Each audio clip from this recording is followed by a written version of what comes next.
예, 우리 주님을 사랑하시면 합시다. 예, 귀한 이 시간에 우리 주님 앞에 나오신 여러분들을 주님의 이름으로 축복합니다.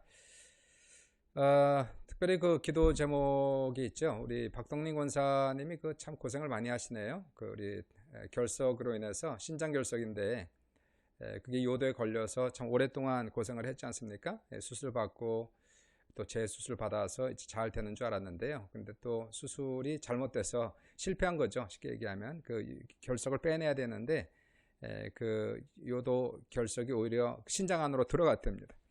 그래서 그것을 빼낼 수 있는 기계가 없어서 또 한 달 연기하고 다음 달에 이제 수술을 받기로 이제 박동린 권사님 그렇게 돼 있는데 참 주님이 그 여정 위에 주님께서 은총을 베푸시고 실망하지 말게 하시고 용기를 갖게 하시고 반드시 이러한 모든 어려움을 이겨나갈 수 있도록 하나님 역사해 주소서.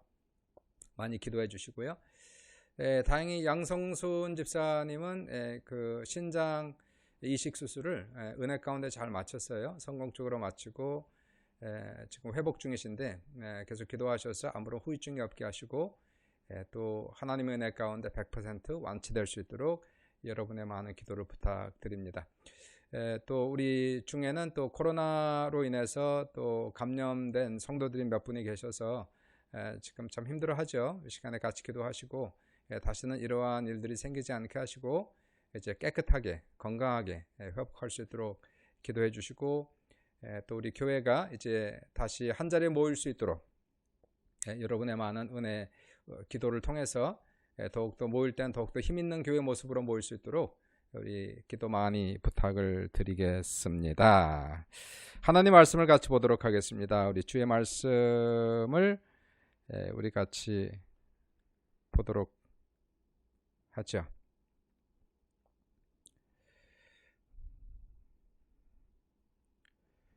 이것도 역시 제가 PPT로 한번 띄웠어요. 그래서 한번 성경 말씀을 같이 한번 읽도록 하겠습니다. 우리 같이 성경 말씀을 합독할까요? 마태복음 13장 1절부터 15절까지 말씀을 드리겠습니다. 그날 예수께서 집에서 나가사 바닷가에 앉으심에 큰 무리가 그에게로 모여들거늘 예수께서 배에 올라가 앉으시고 온 무리는 해변에 서 있더니 예수께서 비유로 여러 가지를 그들에게 말씀해 이르시되 씨를 뿌리는 자가 뿌리러 나가서 뿌릴새 덜어는 길가에 떨어짐에 새들이 와서 먹어버렸고 더러는 흙이 얕은 돌밭에 떨어짐에 흙이 깊지 아니하므로 곧 싹이 나오나 해가 돋은 후에 타서 뿌리가 없으므로 말랐고 더러는 가시떨기 위에 떨어짐에 가시가 자라서 기운을 막았고 더러는 좋은 땅에 떨어짐에 어떤 것은 100배 어떤 것은 60배 어떤 것은 30배 결실을 하였느니라. 귀 있는 자는 들으라 하시니라. 제자들이 예수께 나와 이르되 어찌하여 그들에게 비유로 말씀하시나이까? 대답하여 이르시되 천국의 비밀을 아는 것이 너에게는 허락되었으나 그들에게는 아니 되었나니 무릇 있는 자는 받아 넉넉하게 되되 없는 자는 그 있는 것도 빼앗기리라. 그러므로 내가 그들에게 비유로 말하는 것은 그들이 보아도 보지 못하며 들어도 듣지 못하며 깨닫지 못함이니라. 이사야의 예언이 그들에게 이루어졌으니 일렀으되 너희가 듣기는 들어도 깨닫지 못할 것이요 보기는 보아도 알지 못하리라. 이 백성들의 마음이 완악해져서 그 귀는 듣기에 둔하고 눈은 감았으니 있는 눈으로 보고 귀로 듣고 마음으로 깨달아 돌이켜 내게 고침을 받을까 두려워함이라 하였느니라. 네, 거기까지입니다.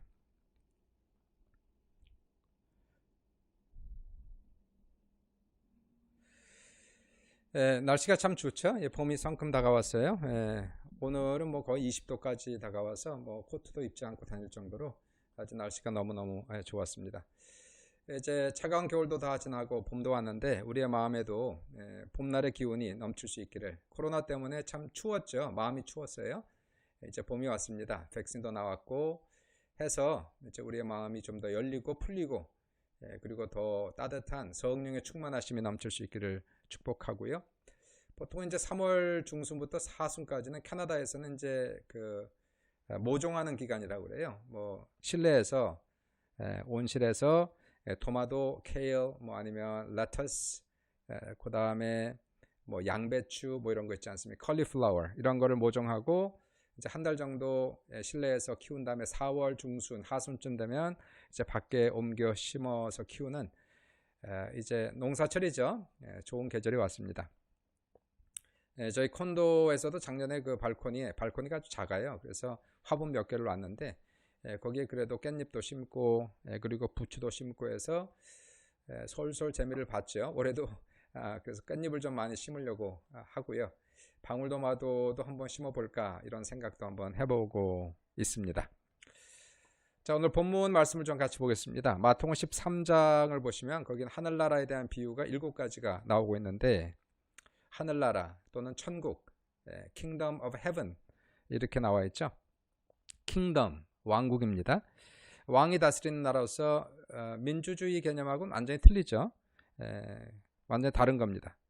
민주주의 공화국, Republic이라고 하는 민주주의 공화국은 국민이 주인된 나라가 민주주의 공화국이 되겠죠. 그래서 국민을 위한 국민에 의한 정부 보통 그렇게 얘기를 합니다.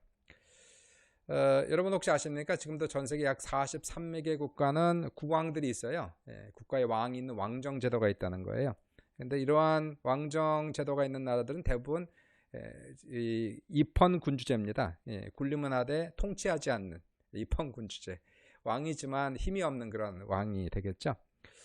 오늘 우리가 성경에서 얘기하는 킹덤이라고 하는 이 왕국은 그런 입헌군주제를 얘기하는 것이 아니고 고대시대 왕정제도는 절대군주제도를 지금 얘기하고 있는 거예요. 왕이 나라의 주인이고 백성의 주인이 되는 겁니다. 그리고 왕이 그 나라의 법이고 절대 주권자가 되는 것이 이제 절대 군주제, 왕정 제도인 것을 보게 되죠.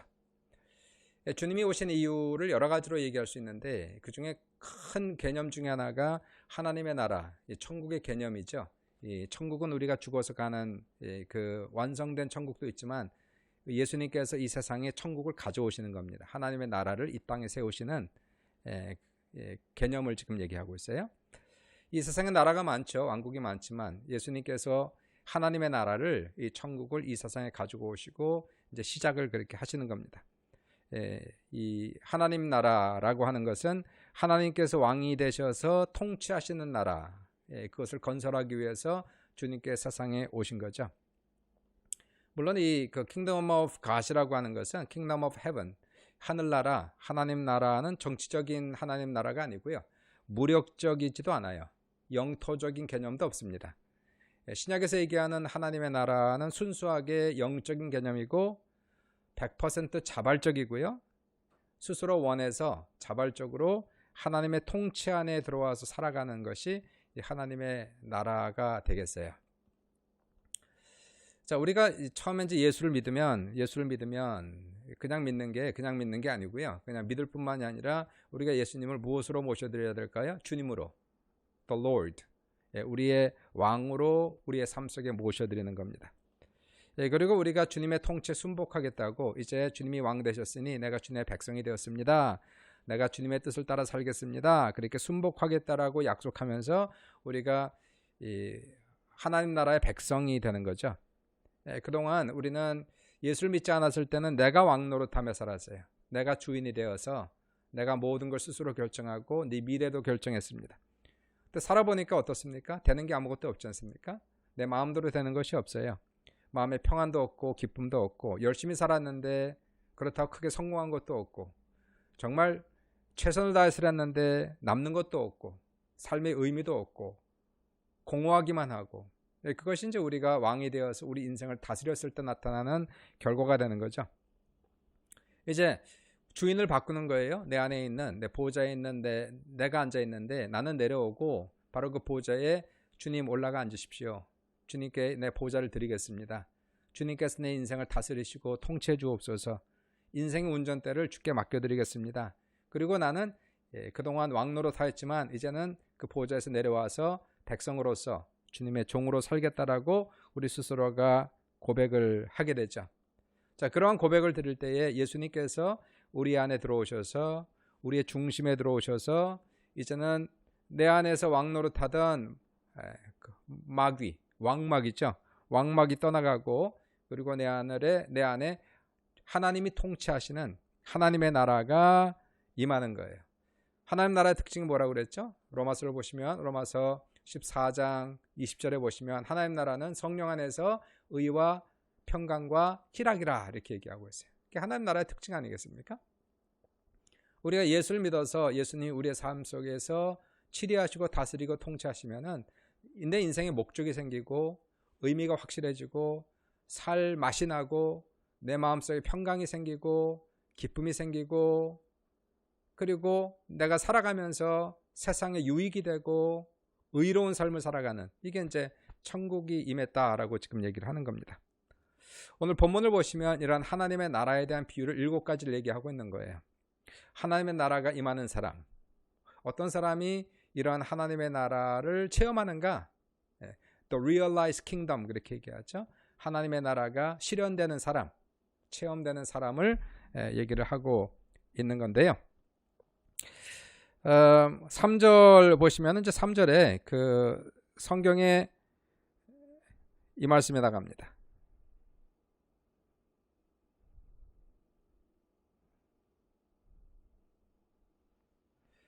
3절에 예수께서 비유로 여러 가지를 그들에게 말씀해 이르시되 씨를 뿌리는 자가 뿌리러 나가서 이렇게 얘기하고 있어요.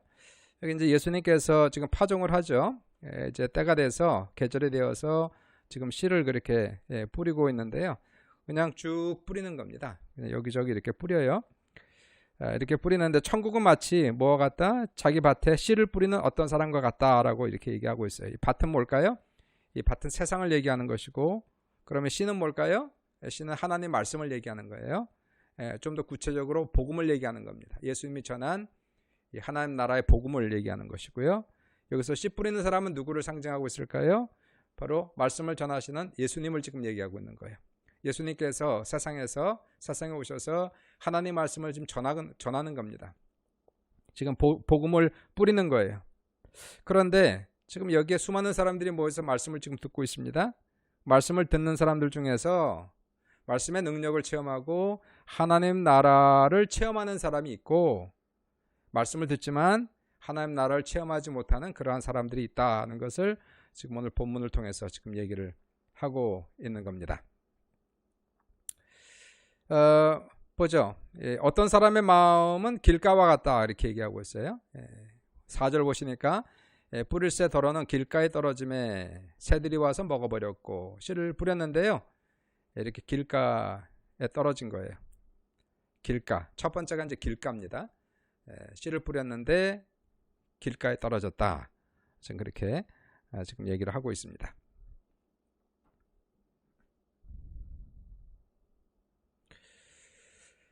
논을 가면 농두렁이 있고 밭을 가면 밭두렁이 있죠. 밭과 밭 사이에 논과 논 사이에 사람들이 걸어다니는 길, 이제 그게 이제 길가를 얘기하고 있어요. 씨를 뿌리다 보면 거기에도 떨어지겠죠.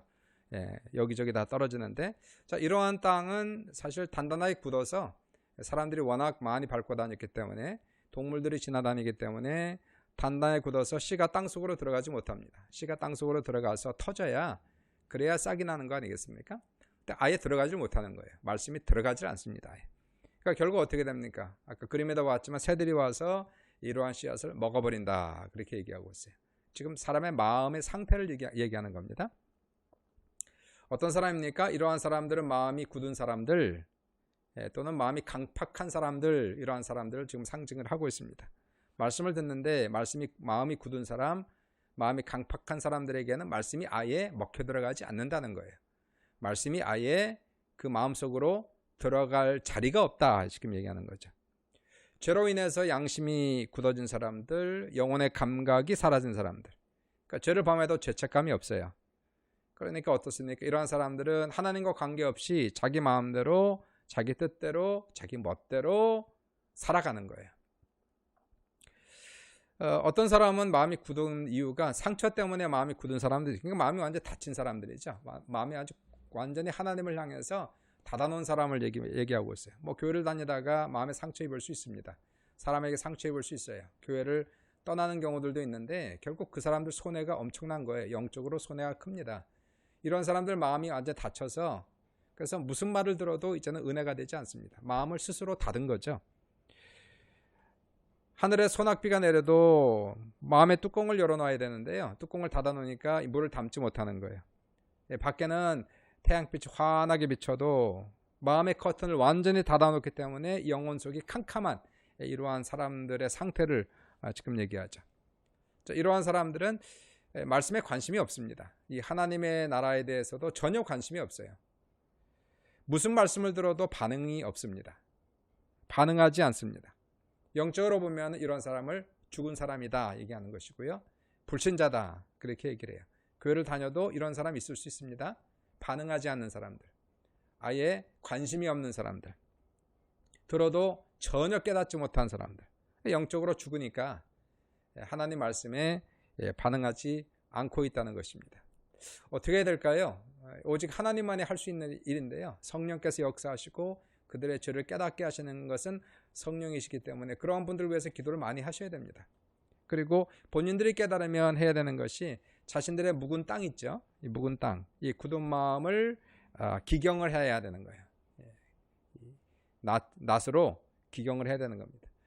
예레미야 4장 3절을 보시면 너희 묵은 땅을 갈고 가시덤불에 파종하지 말라. 너희는 스스로 할례를 행하여 너희 마음 가죽을 베고 나 여호와께 속가라 이렇게 얘기하고 있어요.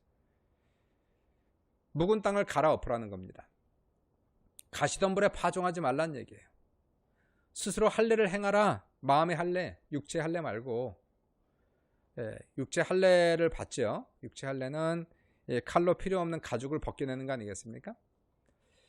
육체 할례보다는 마음의 할례, 마음의 성령의 칼을 대어 죄 껍질을 벗겨내야 비로소 은혜를 깨닫게 된다는 겁니다. 이런 사람이 있습니다. 이 사람이 하나님 말씀을 들어도 교회를 다녀도 하나님의 나라가 임하지 않는 사람을 얘기하고 있죠. 하나님의 나라를 체험하지 못하는 사람, 하나님의 나라가 이루어지지 않는 사람을 지금 얘기를 하고 있습니다. 두 번째 땅을 한번 볼까요? 두 번째를 보겠습니다. 두 번째 땅은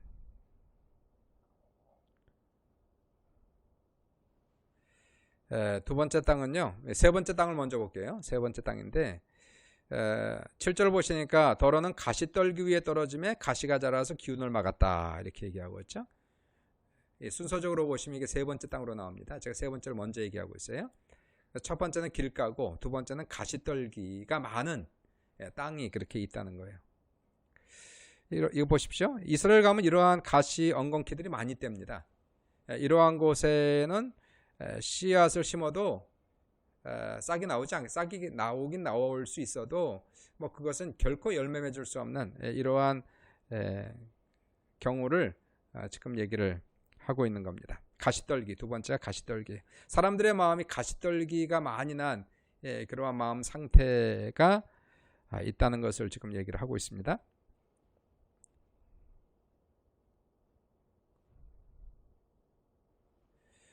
참 신기한 게 보시면요. 그 알곡 같은 경우는 정성을 쏟고 가꾸어야 되죠.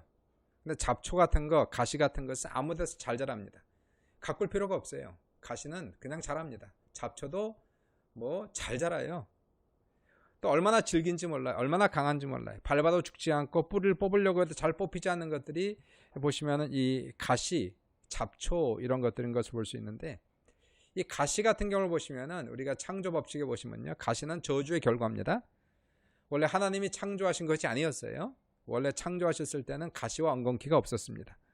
이 가시와 엉겅퀴는 아담과 하와가 죄를 범한 다음에 땅이 저주를 받아 생긴 것이 가시와 엉겅퀴였다는 것이에요.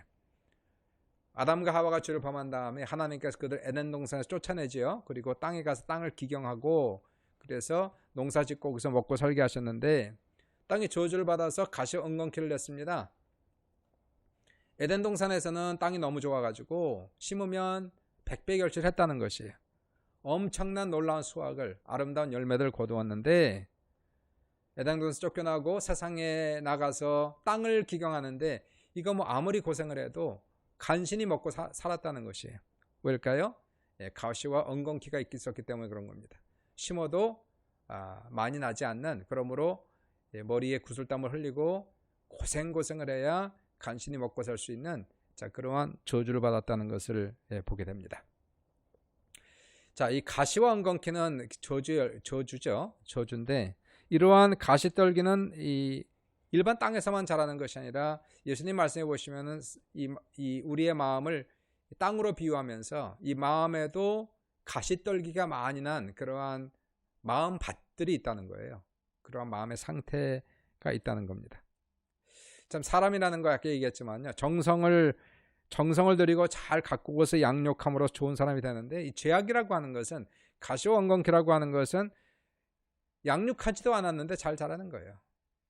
아무 데서나 잘 자라는 겁니다. 죄악이라는 것이 얼마나 질기고 강한지 몰라요? 우리 마음속에 들어있는 가시가 많다면 얼마나 강한지, 얼마나 질긴지. 이런 가시떨기가 많이 있으면은 심어도 열매가 나오지 않습니다. 가시가 영양분을 다 뺏어먹고 기운을 막기 때문이다. 그렇게 얘기를 하고 있습니다. 이 가시가 뭐를 상징하고 있습니까? 가시는 세상을 상징하고 있는 거예요. 세상의 염려, 재리의 유혹, 이런 것들을 얘기하고 있는 거예요. 이런 것이 많은 사람들, 세상을 사랑하고 재물을 사랑하고 세상의 명예를 사랑하고 그것을 추구하고, 자, 이러한 사람들을 얘기하죠. 이 마음을 세상에 빼앗기는 사람들 얘기하는 겁니다. 온 영양분을 다 빼앗기는 거예요. 자신의 모든 에너지를 그런 곳으로 다 내보내는 것입니다.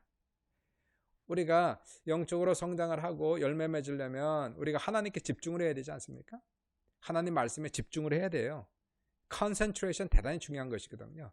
우리가 한 곳에 집중을 해야 하나님 말씀에, 영적인 세계에 집중을 하면 그곳에서 열매가 나타날 텐데, 집중을 하지 않는 거예요. 영적인 세계에. 왜일까요? 관심이 별로 없으니까. 관심이 어디로?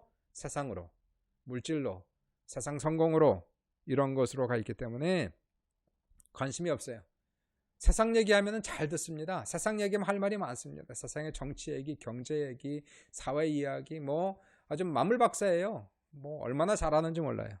귀가 솔깃합니다. 시간 가는 줄 모르고 얘기합니다. 그런데 막상 하나님 얘기하면, 성경 말씀 얘기하면은 그냥 꿀먹은 벙어리가 되는 거예요. 얘기를 하지 않습니다. 우선 모르고요, 관심이 없고요, 재미가 없는 거예요. 그러니까 이러한 사람들은 말씀을 들어도 말씀이 은혜가 되겠습니까? 별로 은혜가 안 되죠. 관심 있는 걸 얘기해 주면 듣는데 본인에게 관심 밖의 일이기 때문에 조금은 들어도 완전히 길가는 아니거든요. 그러니까 조금 이해는 하는 거예요. 그러나 세상을 향한 마음이 워낙 강하기 때문에, 자, 이러한 사람들에게서는 그 말씀이 뿌리를 내리지 못하고, 그리고 열매를 맺지 못한다는 거예요. 여러분이 우리가 알아야 되는 게 가시의 특성, 이 가시나무 아니겠어요? 가시, 떨기를 얘기하고 있는데, 가시는 찌르는 경향이 있죠. 경향이 아니라 찌르는 게 당연한 거 아니겠어요? 이런 가시가 많은 것은 결국은 자기 영혼을 해치는 겁니다. 자기 영혼을 찌르고 고통으로 빠지게 하는 것. 세상을 사랑하다가 세상의 구렁텅이에 빠지고, 그리고 가정이 풍지박살나고 자신의 영혼을 망치고, 이런 것들이 세상 것들이 겉으로 보기는 좋아 보일 수 있어도, 그러나 실질적으로 이 가시들은 전부 다 우리 영혼을 찌르는, 그리고 파괴시키는 그런 무서운 독성이 있다는 것을 우리가 알게 돼요. 자, 이러한 사람들은 역시 마찬가지입니다. 천국을 체험하지 못하는 굳은 사람이나 아예 그 길가나 이런 사람이나 마찬가지예요. 결과는 똑같습니다. 아까 예레미야 4장 3절에서 묵은 땅을 갈고 가시덤불에 파종하지 말라, 같은 거죠. 묵은 땅, 가시덤불 같은 거예요. 묵은 땅을 갈고 가시덤불에 파종하지 말라. 중요한 것은 역시 마찬가지로 우리가 회개를 통해서 이러한 것들을 걷어내야 됩니다. 쓸데없는 것들, 하나님의 영적인 것들을 방해하는 것들이 너무 많아요. 세상에서 육신의 정욕과 안목의 정욕과 이생의 자랑과 이런 것들을 추구하는 이러한 세상적인 것들을 잘라내야 됩니다. 베어내야 됩니다. 이러한 것들을 꺾어야 됩니다. 부셔뜨려야 됩니다. 그리고 다 모아서 성령의 불로 태워버리셔야 돼요. 시간이 걸려도 이런 거 제거하지 않으면 이 하나님 말씀을 100번, 1000번, 10,000번 들어도 사실 열매는 나타나지 않아요. 갈등만 생기죠. 오히려 갈등이 많을 수밖에 없어요. 이런 것이 많을수록 이 하나님의 세계와 성령의 세계와 육신의 세계가 부딪히면 부딪힐수록 우리 안에는 갈등만 많아지고 열매는 많아지지 않습니다. 이런 것들을 우리가 제거해 나갈 수 있는 우리 모두가 될 수 있기를 주님의 이름으로 축복합니다. 세 번째 땅을 한번 볼까요? 세 번째 땅 한번 보겠습니다.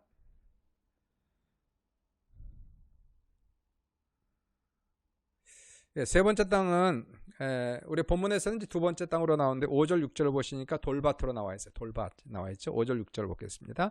더러는 흙이 얕은 돌밭에 떨어짐에 흙이 깊지 아니하므로 곧 싹이 나오나 해가 돋은 후에 타서 뿌리가 없으므로 말랐고, 이렇게 나와 있어요.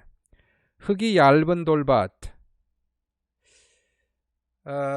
참 속을 수 있습니다. 이게 세 번째하고 네 번째 땅과 비슷한 거, 겉으로 보기에는 이것도 역시 흙이 있는 땅이에요. 근데 흙이 얕은 땅이라는 겁니다. 그러니까 겉에는 흙인데 속에는 돌로 가득 차 있는 그러한 땅이니까, 이런 땅에는 씨를 뿌리면, 보십시오, 여기 그림에도 나와 있지만은 뭐 싹은 나와요. 그러나 뿌리를 깊이 내릴 수가 없습니다. 그러므로 자라질 않아요. 결국 해가 뜨면은 말라서 죽게 되는 그러한 것들이 바로 흙이 얕은 돌밭이다. 마음입니다. 마음의 상태를 지금 역시 얘기하고 있는 것을 볼 수가 있게 되는 거예요.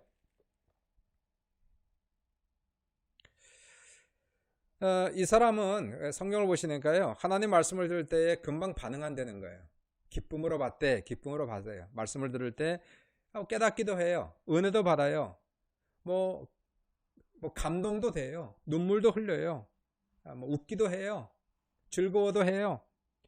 변화를 받는 것처럼 그러한 모습이 있지만, 그러나 이 사람들은 실질적으로 시간이 지나가면서 알지만은, 이 사람은 피상적인 신앙생활이구나. 깊이가 없다는 거예요. 피상적인 신앙생활이라는 겁니다. 오래 가지를 못한다는 거예요. 쉽게 얘기하면. 은혜를 받는 것 같지만 은혜가 열매를 맺지 못하고, 뭐 감동을 받는 것 같지만 금방 은혜를 쏟아붓고, 자, 이러한 사람이 지금 여기 나오는 흙이 얕은 돌밭을 얘기하고 있죠. 처음에는 싹이 나옵니다. 시간이 지나가면서 뿌리를 좀 더 깊이 말씀 안에서 내려야 되지 않습니까? 그런데 돌 때문에 뿌리가 내려지지 않는, 뭐 이러한 사람들은요, 굉장히 뭐라 그럴까, 깊이가 없어요. 신앙에 깊이가 없단 말이에요. 쉬운 말, 재미있는 말은 삼킵니다. 그러나 어려운 말씀들, 이러한 말씀들은 아멘으로 화답하지 않죠. 우리의 말씀에 시험을 받아요. 그리고 신앙의 발전이 생기질 않습니다. 결코 신앙이 성숙해지지 않는, 성장하지 않는, 그러다가 결국은 시험 드는 거죠. 그리고 넘어지는. 그리고 여기 보시지만은 해가 뜨면은 타서 말라 죽는다, 이렇게 얘기하던 거 아니겠어요? 결국 성장이 돼야 계속 이게 진행이 되는데, 성장이 안 되니까 시험이 들고 그리고 넘어지는 사람, 그런 사람을 얘기합니다. 고린도 교인들 같지 않습니까? 자, 시간이 지나서 이제는 선생이 되어야 할 텐데 아직도 어린아기처럼 우유나 먹고 그런 사람들이에요. 어린아이의 신앙을 아직 벗어나지 못하는. 고린도 교회가 뭐 사방팔방으로 찢어지고 갈라지고 깨어지고 육신적이고 세상적이고 시기하고 질투하고 싸우고, 그 사도 바울이 고린도 교인들을 향해서 그렇게 얘기하는 거 아닙니까? 너희들은 아직도 어린아기다, 그렇게 얘기하고 있어요. 말씀에 깊은 뿌리를 내려야 되는데, 말씀 안에 살아가야 되는데 아직도 그러한 신앙의 깊이가 없는 것을 얘기하는 거예요. 신앙생활이라고 하는 것은 우리가 말씀으로 돌아가는 겁니다. Back to the Bible이에요. Back to the Bible. Always back to the Bible. 우리 특별히 기독교 신앙 있지 않습니까? 레포메이션을 통해서, 기독교 이제 마틴 루터를 통해서 이제 기독교가 탄생을 하게 되는데, 기독교 탄생할 때 주장했던 게 뭡니까? 오직 믿음, 오직 말씀이에요. 오직 말씀, 오직 성경을 얘기하는 거 아니겠어요? 그러니까 우리의 신앙이 깊어지기 위해서는 결국 말씀밖에 없어요. 말씀을 읽고 말씀을 듣고 은혜를 받고 말씀을 묵상하고 말씀에 뿌리를 내리고, 그리고 말씀이 내 삶을 주장하고 내 생각을 바꾸고, 그리고 내 삶을 뜯어 고치고, 말씀이 내 삶의 거울이 되게 하시고, 말씀이 내 삶의 인생의 닻이 되게 하시고, 목표가 되게 하시고. 그 말씀을 사랑해야 돼요. 말씀을 우리가 가까이 해야 됩니다. 우리의 가슴판에 말씀을 새겨야 된다는 거예요. 자, 이러한 사람들은 말씀을 들을 때에 피상적인 신앙생활을 통해서 잠깐은 은혜 받는 것 같아도 결코 하나님의 나라가 체험될 수 없는, 자, 그러한 종류의 사람이 오늘 세 번째 나오는 이 돌박 같은 사람인 것을 볼 수가 있게 돼요. 네 번째 마지막, 이제 좋은 땅을 한번 보세요.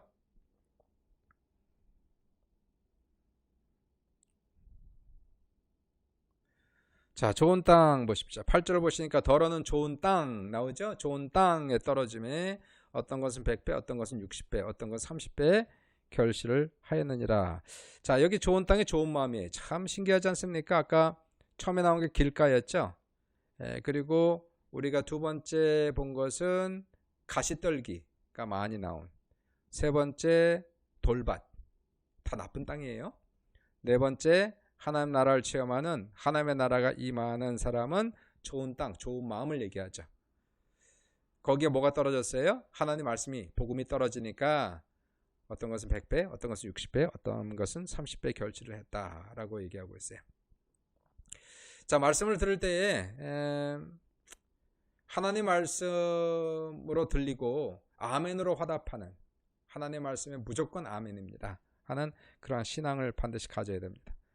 데살로니가 교인들처럼 2장 13절에 너희가 우리에게 들은 바 하나님 말씀을 받을 때에 사람의 말로 받지 아니하고 하나님의 말씀으로 받음이니 진실로 그러하도다. 이 말씀이 또한 너희 믿는 자 가운데서 역사하느니라. 그렇죠? 우리가 하나님 말씀을 받아들이는 거예요. 아멘으로 받아들여요. 그러면 그 말씀이 역사가 나타난단 말입니다. 또는 베레아 사람들처럼, 베레아 사람들은 말씀을 깊이 듣고 상고하는 사람들. 17장 사도행전 17장 11절 12절 보시니까 사도 바울이 베레아까지 가죠. 베레아에 있는 사람들은 간절한 마음으로 말씀을 받고 이것이 그러한가요? 날마다 성경을 상고함으로 그 중에 믿는 사람이 많고, 이렇게 얘기하고 있어요. 우선 간절한 마음으로 말씀을 받고 나서 그리고 이것을 상고를 하는 겁니다. 묵상을 하는 거예요. 찾아보는 거예요. 연구를 하는 거예요. 이 말이 맞는 것인가? 그리고 확인을 한 다음에 그리고는 그것을 진리로 받아들이고 그 말씀에 굳게 서는, 말씀이 반석이 된, 자, 그러한 사람들을 지금 얘기를 하고 있습니다.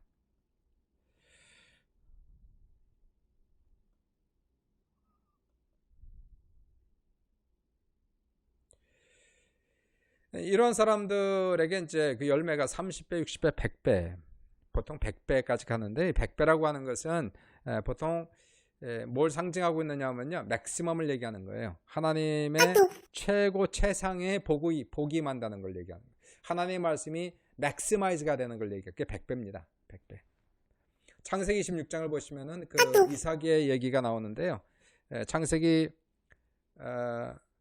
26장 12절 13절 보시니까 이 말씀이 나와요. 이삭이 그 땅에서 농사하여 그 해에 100배나 얻었고 여호와께서 복을 주심으로 그 사람이 창대하고 왕성하여 마침내 거부가 되어, 이렇게 나와요. 100배를 얻었더니 어떻게 됐다고요? 그 해에 100배를 얻었고 여호와께서 복을 주심으로 그 사람이 창대하고 왕성하여 마침내 거부가 되었다라고 얘기하고 있어요. 이게 물질을 얘기하는 거죠. 그렇게 그 당시에는 이제 농경 사회니까 100배를 얻었더니 그 사람이 거부가 되었다, 지금 얘기하는 겁니다. 그래서 우리가 영적으로 한번 이렇게 생각을 해보시면 하나님의 말씀이 내 안에 들어와서 100배를 얻었다라고 하는 건 뭘까요? 이건 영적으로 볼 때 최고를 얘기하는 거예요. 이건 영적으로 거장이 되는 겁니다. 영적으로 거인이 되는 거예요. 영적으로 엄청난 부자가 되는, 거부가 되는, 영적으로 기적이 나타나는 상태가 100배의 결실을 하는 그러한 역사가 지금 나타나는 겁니다. 우리가 다 형통하기 원하시죠? 여러분 형통하기 원하시면 아멘 하십시다. 형통 너무 좋은 단어예요. 제가 좋아하는 단어 중에 하나가 형통하다는 거예요. 형통하다는 것은 문제가 아예 없다는 게 아닙니다. 뭐 인생이 굴곡이 있죠. 잘 될 때도 있고 안 될 때. 그러나 항상 보시면은, 돌이켜보면은 결국 하나님께서 다 연합하여 선을 만들어주시는, 다 좋게 만들어주시는, 그죠? 해가 갈수록 점점 좋아지는 거예요. 날이 갈수록 좋아지는 거예요. 작년보다 올해 좋아졌고 올해보다 내년이 더 좋아지고 하나님이 계속 나를 그렇게 발전시켜 나가는 것이 형통이죠. 넘어져도 다시 일어나고 7.8기 하고, 참 대단한 축복이 형통인데 어떻게 형통의 축복이 있을까? 시편 1편 1절 보시니까 복 있는 사람은 어떤 사람이요? 복 있는 사람은 오직 여호와 율법을 즐거워하여 그 율법을 주야로 묵상하는도다. 하나님의 말씀을 받아서 주야로 묵상해요. 그는 시냇가에 심은 나무가 철을 따라 열매를 맺으며 그 잎사귀가 마르지 아니한 같으니 그가 하는 모든 일이 다 형통하리로다. 이렇게 얘기하죠. 형통. 하나님의 말씀을 기쁨으로 받고 그 말씀을 묵상하고 깨닫고 그 말씀을 실천하면 그가 하는 모든 일이 다 형통하다 얘기하고 있어요. 여호수아 1장 7절 8절도 하나님께서 여호수아에게 이러한 명령을 내리시죠. 오직 강하고 극히 담대하여 나의 종 모세가 내게 명령한 그 율법을 다 지켜 행하고 우로나 좌로나 치우치지 말라. 그리하면 어디로 가든지 형통하리니. 이 율법책을 내 입에서 떠나지 말게 하며 주야로 그것을 묵상하여 그 가운데 기록된 대로 다 지켜 행하라. 그리하면 내 길이 평탄하게 될 것이며 내가 형통하리라. 결국 이 그 맨 마지막 좋은 땅은 어떤 사람? 형통한 사람을 얘기하고 있어요. 이 삶이 하나님의 복을 받아서 뭐 영육간에 강건하고 삼박자의 축복을 받는 사람입니다. 영혼이 잘 되고 범사가 잘 되고 강건한 축복이 나타나는 사람. 자, 이러한 사람을 지금 얘기하고 있어요. 길가 또는 돌밭, 가시떨기 이러한 사람들에게는 이러한 복이 임하지 않습니다. 결국 이러한 복이 임하고 그리고 하나님 나라가 실현되는 사람. 자, 이러한 사람은 바로 이 마음밭이 좋은 사람. 좋은 마음이에요. 좋은 마음. 말씀을 받아서 깨닫고 그리고 이 말씀을 지켜 행하는 그러한 사람인 것을 볼 수가 있겠다. 한 절만 더 보고 마치도록 하죠. 우리 한 절 이 어려운 말씀을 좀 볼게요. 이 말씀이 한번 마지막 13절 보시니까 이제 이 말씀이 나. 그러므로 내가 그들에게 비유로 말하는 것은 그들이 보아도 보지 못하며 들어도 듣지 못하며 깨닫지 못함이니라. 이렇게 얘기하고 있어요. 보통 비유라고 하는 건요. 이 어려운 개념을 쉽게 풀어주기 위해서 비유 또는 예화를 사용하지 않습니까? 근데 예수님께서는 어떠한 이해를 돕기 위해 사용한 것이 아니라 오히려 반대적으로 의도적으로 깨닫지 못하도록 비유로 말씀을 하셨어요. 그 이유가 뭘까? 이유가 뭐라고 생각하십니까? 왜 예수님은 비유로 얘기하셨을까? 왜 사람들이 이해하지 못하도록 깨닫지 못하도록 비유로 말씀하셨을까? 그 이유가 있습니다. 그 이유는 예수님께서 이러한 비유로 말씀하신 이유는 그 사람들의 마음을 테스트하기 위해서 이 말씀을 주시는 거예요. 이 사람의 마음, 겉으로 보기 그 사람의 마음 상태를 어떻게 알겠어요? 겉모습은 다 비슷비슷하지 않습니까? 겉을 보고 속마음을 알 수가 없어요. 영적인 상태를 모르는 거예요. 이 사람이 과연 길가인지 돌밭인지 가시떨기인지 아니면 좋은 땅인지는 알 수가 없어요. 언제 알 수 있을까요? 말씀이 선포될 때 우리가 알 수가 있게 되는데 특별히 오늘 이 예수님께서 이러한 어려운 말씀을 하시는 이유는 과연 사람들의 마음속에 상태가 어떠한지를 알기 위해서 구분하기 위해서 이 말씀을 하시는 거예요. 가장 중요한 것은 말씀의 수용성을 얘기하고 있어요. receptivity를 얘기합니다. 길가 그리고 이 가시밭 이 두 종류 있지 않습니까? 이 두 종류의 사람은 말씀의 수용성이 거의 없어요. 길가는 아예 없고 아예 관심이 없고요. 그리고 가시밭도 수용성이 조금은 있지만 워낙 세상을 사랑하다 보니까 수용성이 너무 떨어지는 거예요. 세상에 대한 관심은 많고 영적인 관심은 적고 그러니까 이 두 사람은 수용성이 없습니다. 하나님 말씀 받을 때에 별로 관심이 없어요. 길가는 아예 관심이 없고 이 가시떨기 같은 경우는 조금 관심이 있어도 세상에 대한 관심이 너무 커요. 그래서 말씀의 기운을 막는 수용성이 떨어진다는 것을 얘기하고 그 다음에 두 번째 보세요. 가시떨기 말고 이제 그 돌밭하고 좋은 땅을 보십시오. 이 두 땅은 수용성은 강해요. 받을 때 기쁨으로 왔습니다. 금방 싹이 나옵니다. 근데 이 두 땅의 차이는 뭘까요? 깊이의 차이가 있단 말이에요.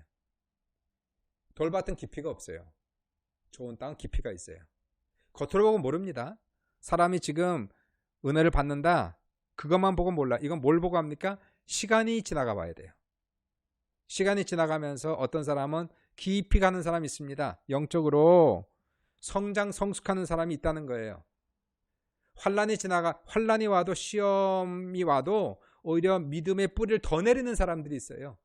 더 기도하고 더 참고 인내하는 사람, 그래서 시간이 지나가면서 오히려 말씀의 깊이가 더 들어가는 사람이 있는가 하면, 어떤 사람은 시간이 지나가면서 처음엔 은혜 받는 것 같은데 피상적인 신앙생활을 하는 사람은 시간이 결국은 증명을 해주는 거예요. 자, 이 사람이 과연 깊이가 있는지 없는지. 깊이가 없어요. 그래서 시간이 지나가면서 환란이 오고 어려움이 오면은 이 사람들은 결국 포기합니다. 시험 듭니다. 등을 돌립니다. 자, 이러한 사람들이 바로 돌밭이다라고 얘기하고 있는 거예요. 중요한 것은 이제 우리의 마음이 어떠한 마음인가 하는 겁니다. 지금 이 세 가지 땅은 결국은 열매를 맺지 못하는, 하나님 나라가 임하지 못하는, 체험되지 않는 사람들이고, 오직 한 가지 땅, 좋은 땅만, 좋은 마음만 열매를 맺게 되는데 수용성이 강합니다. 우선 말씀이 전파되면 무슨 말씀을 전하든지 받아들이는, 흡수가 된단 말이에요. 흡수가. 이 설교를 해보면 알거든요. 이게 어떨 땐 설교가 이렇게 쑥쑥 흡수가 되는 때가 있고요. 설교가 퉁퉁 튀어져 나올 때가 있어요. 이 설교자들만 아는 그런 겁니다. 수용성이 있어요. 무슨 말을 해도 말씀이 잘 들어가요. 잘 빨려 들어갑니다. 이게 이제 수용성이고, 두 번째 아까 뭐라고요? 시간 지나가면서 말씀에 깊이를 내린 사람들이 있어요. 어떠한 일이 있어도 웬만해서 시험이 들지 않습니다. 우리 환란 속에서 믿음이 더 깊어가는 사람이고, 그러나 흙이 얕은 돌밭은 깊이가 없어서 시간이 지나가면서 결국 그 사람의 정체가 드러나죠. 아, 이 사람은 피상적인 신앙생활을 하는 거구나 하는 것을 우리가 알 수가 있게 되는 거예요. 자, 귀한 은혜가 여러분에게 있을 줄 믿습니다. 그리고 여러분이 다 이러한 정말 좋은 마음 다 될 수 있기를 주님의 이름으로 축복합니다.